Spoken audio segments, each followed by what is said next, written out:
Étalage de produits pharmaceutiques au soleil, au bord du boulevard Nangui à Brogoua, à la merci de toutes les intempéries. Bienvenue à Roxy, à Adjamé, marché bien connu des médicaments de rue ou faux médicaments. Des produits pharmaceutiques vendus à la criée, appelés médicaments de qualité inférieure et falsifiés. Ça va dans la rue un peu médicaments. Les médicaments se vendent dans des officines agréées. Donc c'est dans ces officines-là, il faut aller acheter des médicaments. Nous sommes tous conscients que ce n'est pas bon, que ce n'est pas aujourd'hui qu'on en parle. Ça fait des lustres qu'on en parle, mais rien n'est fait. J'ai une fois payé aussi. Quand j'ai mal à la tête, je vais payer. Ou bien quand je ne me sens pas trop bien, je vais payer. Tu vas partir à l'hôpital, ils vont te prescrire des médicaments et que toi-même tu n'as pas les moyens pour aller à la pharmacie. Donc le but est là. S'il y a les médicaments traditionnels, tu soignes. Et les médicaments pour rabaisser le palud, on va dans les pharmacies patères pour ramasser certains médicaments. Toujours on nous parle de ça.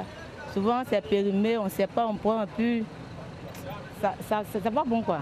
Le trafic de médicaments de qualité inférieure et falsifiés est 25 fois rentable que le commerce de l'héroïne et 5 fois plus que celui de la cigarette.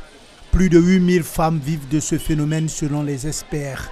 Ce phénomène perdure parce qu'il y a plusieurs facteurs. D'abord, il ne faut pas oublier que c'est une véritable activité pour une partie de la population. Et donc, toutes les méthodes de lutte qui sont mises en place à côté, et aussi ils mettent en place des méthodes pour pérenniser l'activité. Toutes ces sensibilisations ne prennent pas. Mais c'est parce qu'on veut prendre le problème de façon isolée. Le problème des faux médicaments ne peut pas prendre de façon isolée. Voici des populations qui, pour la plupart, sont analphabètes. Donc, toutes les sensibilisations que nous menons, est-ce que ça passe? Est-ce que ça les fait escompter? Parce que comment comprendre qu'après toutes ces années, alors qu'on explique aux populations que ces médicaments-là, au lieu de les soigner, les mènent plutôt vers la mort, comment comprendre que ces populations continuent? Les spécialistes sont unanimes.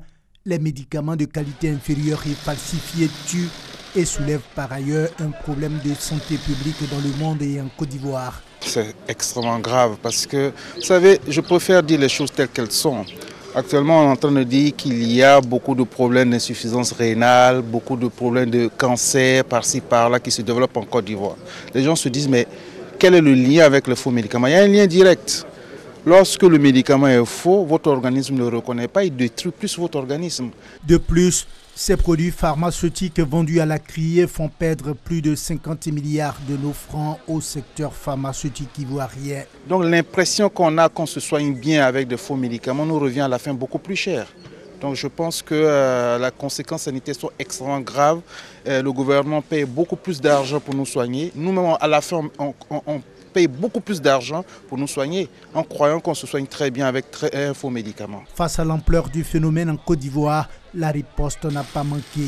600 tonnes de produits pharmaceutiques de qualité inférieure et falsifiés ont été saisis de 2014 à 2017. Autre action, des campagnes de sensibilisation des populations, la formation des animateurs des organes de lutte contre le trafic de médicaments de qualité inférieure et falsifiés en vue de renforcer leurs capacités.